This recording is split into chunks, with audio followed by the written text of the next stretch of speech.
crooked Joe Biden, and the first thing he does is sign this electric vehicle, this mandate that where they're going to go crazy. They're going crazy with the electric car, costing us a fortune. We're spending hundreds of billions of dollars subsidizing a car that nobody wants and nobody's ever going to buy.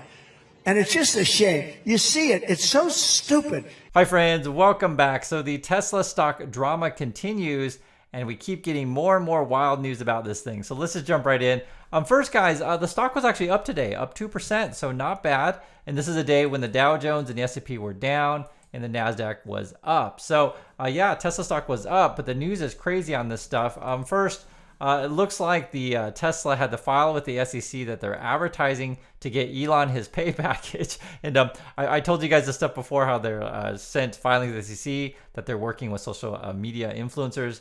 Now they're showing their ads. So if you actually take a look at this, and I want to show you guys where this is. This is in the SEC filings on the Tesla website. You can see Investor Relations SEC filings. This is May 13th. I showed you other filings from May 13th and a couple from like April 29th. So this is recently, May 13th. And you take a look at this, guys. This is, again, the SEC.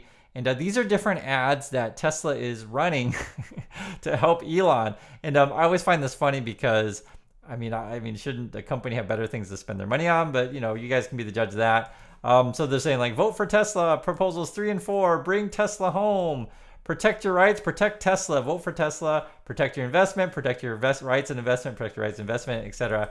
I guess they're trying to make this about like someone's taking away your rights, I guess. Bring Tesla home to Texas is another thing. But yeah, these are the things that they have to. And then I guess this was a letter to stockholders. So you guys can let me know if you got this, if you got an email or something that says, still, dear fellow stockholder, we need your vote, etc. Talking about proposals 3 and 4, and it's signed Robin Denholm. And again, this is all filed with the SEC. They have to show kind of what their activities are. I showed you guys this one before, but I want to show you again in case you didn't see my prior video. Again, this is also with the SEC, filed recently, and basically they're showing that they're working with social influencers. So in this case, is the Tesla boomer mama, and saying, you know, hey, get out the vote for Elon. Elon's awesome, that kind of stuff. And it was kind of funny because like, she's been tweeting out all this weird crap, I don't know, maybe the last month or so, and ran a petition. And it changes like the whole perspective on the stuff when I had suspicions that they're working with Tesla. And then now they're like, she's literally in SEC filings of Tesla. Plus now you have, you know, SEC filings from Tesla saying, hey, we're advertising to get our CEO more money. I'll let you guys be the judge of that. And it's kind of funny because, you know, you check what is Elon Musk doing on May 13th. He's tweeting out, or retweeting, I should say, from Doge Designer, they're always working together. And this is something I mention you guys all the time, that he can boost whatever post that he likes. Like this one got 75 million views, right? And it says here, what scares me most is not the fact that the media is lying to us, it's the fact that some people still believe them. And this kind of messaging, guys, when essentially the news is going against you and bad things are happening, you just tell your fan base, oh, don't believe the news, everything's lies, and don't believe it. And the problem is, guys, is that Musk does this kind of crap all the time. And I'll give you a simple example. The SEC, you know, the Tesla will file like paperwork with the SEC and says, you know, we're doing said activity. And then Elon will be like, no, we're not doing that. It's like, well, how do you explain the paperwork with the SEC? It's that kind of stuff. So, you know, it's the same kind of situation where there'll be a report that says, hey, you know, you're firing people on Superchargers, and Elon will be like, no, we're not. Like that kind of nonsense. And this is where it's just hard to trust anything that Elon says. But I get it, guys. I get it more than you know. If you believe he is your Lord and Savior, you go with the stuff. You just say, I believe my Lord and Savior over anything else. But I want you to always keep in mind, though, that whenever, you know, Elon tweets out something, this is the guy who's tweeting, right? He's sitting all day, maybe hanging out in his house, just tweeting stuff, doing whatever. That's him. And I want you to think about how funny this is, because sometimes people relate the Elon thing to the Trump situation, right? Where they're just sitting around all day, you know, tweeting out stuff. I'll say it's because I know the audiences are tightly connected. I'll say there's a couple things that you want to know about this, that Trump may not necessarily help by Elon as much as you think. Because I saw this the other day, and this is one where it says, Biden to hike tariffs on China EVs, right? So the basic gist of it is that we are trying to lock out, you know, EVs coming from China, that's electric vehicles, into the USA. And then I told you guys before, I think this will be problematic for Tesla if we keep doing these kind of things, because there may be some retaliation on a company like a Tesla. And I understand that Tesla's manufactured in China, but the government over there can do anything they want to punish said companies in retaliation. I said, so they're being built in Mexico and they're owned by China and China's running them, right? Yeah. And they're doing that to avoid tax and labor, more expensive labor. And they're going to sell all those cars into the United States. So yeah, they're built so that he makes the cars in Mexico, China, and they sell them in here. I said, that won't happen. I said, I will put a 200% tax on every car that comes in from those plants, and they're not going to do that because they'll destroy our automobile business. And understand this, guys. This is real.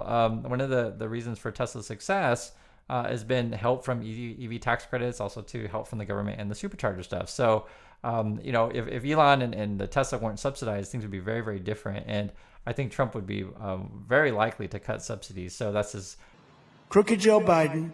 And the first thing he does is sign this electric vehicle, this mandate that where they're going to go crazy. They're going crazy with the electric car, costing us a fortune. We're spending hundreds of billions of dollars subsidizing a car that nobody wants and nobody's ever going to buy.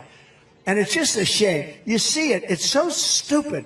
So that's kind of an interesting dynamic. So I wanted to bring that up because I think a lot of people don't realize that if you're a fan of both of those guys, that their sort of goals with electric vehicles may not necessarily align.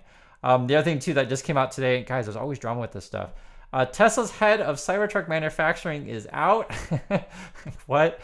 Okay, so this is so it'd be Renjie or Zhu Renjie, which should be his name. So he's Chinese, and he has a lot of experience. He was at 5 years with Tesla. I guess he launched the Cybertruck program, and then he was also manufacturing director for a couple of years. Worked on the 3 and the Y, and then senior manager. And then he was actually production senior manager also over at Volkswagen. And then we also worked at Volkswagen. I think this would be a Chinese cooperative. So it says FAW Volkswagen, a body shop manager, body shop. He did that for like 13 years.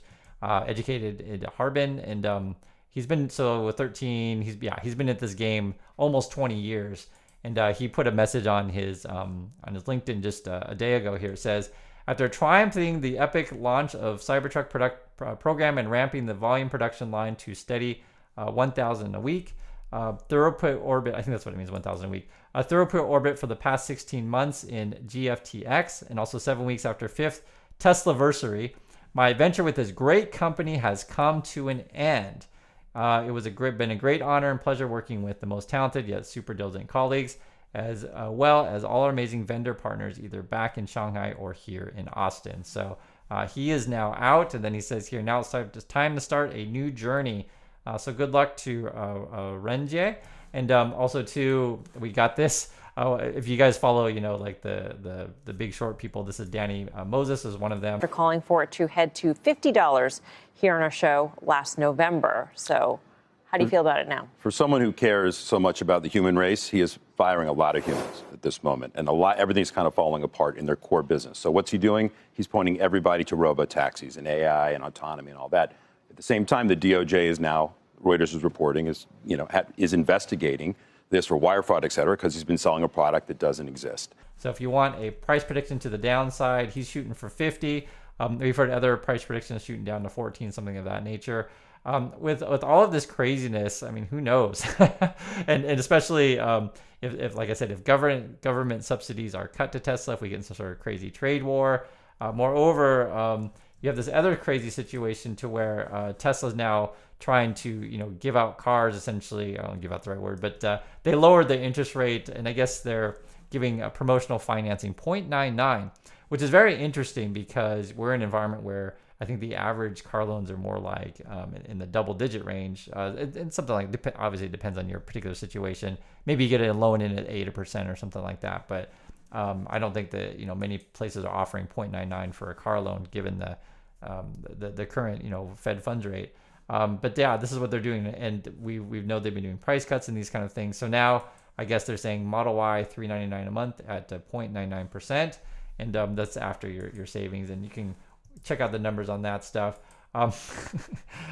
There's always something. And this comes at a time too where I guess Teslas are being stored in parking lots. So this is I think they show images of the Fremont one, I think is what it is. But there was some footage going around, which I showed you guys in a prior video. That was over in Germany, how they were storing them in an airport. What's the problem with this stuff? The issue is, let's say you have these cars come off the line and you have to store them somewhere. If they're traditionally, in other manufacturers, say at a dealership, you have people at least like washing them and making sure they're okay, right? In these situations, it's like if you have them at a airport field, which I showed you guys before, or just in parking lots that aren't necessarily supposed to be there, and I guess they're saying it's in an abandoned mall, you may not necessarily have someone attending to said cars, right? And then if you have a bunch of Cybertrucks out there, they're going to get arrested or whatever because they're not. Even we've seen these issues before. I don't know. Things don't look so great. Moreover, you even have I guess they're hiring back some of the laid off Supercharger people, which is kind of crazy because the the earlier reports it was more like rumors, but I think the rumors I have a high chance of being true. Was that I guess Elon Musk got in a fight with like the head of the Supercharger team and then got mad and it's like, okay, fine, your whole team is fired. And then now that you're like rehiring some of these people back, it just shows that you don't really have any planning there. And you have to mention these things because to people who treat Elon like he's God, he does no wrong. I mean, how do you explain that? Firing all this whole team and then hiring people back. I mean, obviously it means that you made some miscalculations there. At least it's obvious to us looking at it. And then the funniest crap too is even Sawyer, which is one of the pumper people, and actually he was featured in one of the SEC filings that Elon was working with them. Again, they file it with the SEC that we're working with influencers. He's even tweeting out, it says here, Tesla is now running paid advertisements on Google Search and X, encouraging Tesla shareholders to vote in the upcoming stockholder meeting. And it's kind of funny when you read through the stuff, like people have different points of view. Kevin's got the ... Another person says, protect your investment, LOL. Tesla's destroyed my investment the past 4 years. That's Danley Oakley. There's another person. This is pretty insane to see. If this was any other company, I'm fairly certain Elon would call this type of advertising propaganda. Yeah, it would be. But you know how it is, guys, with the Elon and the fanboys. If you do something that Elon does, so like if Elon tweets out something crazy, he's awesome. And if another company or another person tweets out something crazy, that person's nonsense. But this is some things when you got to look at this objectively and be like, this is weird stuff, man. For a company to be spending the ad spend and working influencers to try to get your CEO more money, it's like, I don't know. You guys do what you do. The one thing I will say though is for those of you who are in support of the whole Elon stuff, is just read over the Delaware decision for yourself. The basic gist of it was there's two main points. Was the board of directors wasn't necessarily working on behalf of shareholders and doing their fiduciary responsibility, and also too that the shareholders weren't necessarily adequately informed. Those are the issues, right? And then the board wasn't independent, right, from Elon Musk. And because what people often say who are like, oh my God, I love Elon. Elon's such an awesome dude, etc. They always go with, oh, Elon, hard work. He brought lots of value to the company and stuff like that. But they don't actually address the key points that again, the board was not independent from Elon and that shareholders weren't adequately informed. And when I showed you guys the video just yesterday about how, and these are all SEC filings on the Tesla website, just please look for yourself. It's investor relations Tesla SEC filings. You can find it. It looks like this. You'll see it for yourself. They're disclosing these things that they're doing. And it's to me, it's weird. And I'm trying to think if like another company has done this, done ad spend on X and Google search to promote their CEO's pay. It's weird. Promoting your products, I can totally see it, but I don't, my time being alive, I don't remember like Facebook or Apple, putting out ads that we have to pay, Jobs or Zuckerberg more money. It would just, it's weird. But that's just my opinion on these things. And it's always fun to hear the bulls, tell me why it's awesome that everything that they do. So please share your thoughts on this stuff. Check out these filings for yourself. And I always appreciate your time. And I'll catch you all in the next video.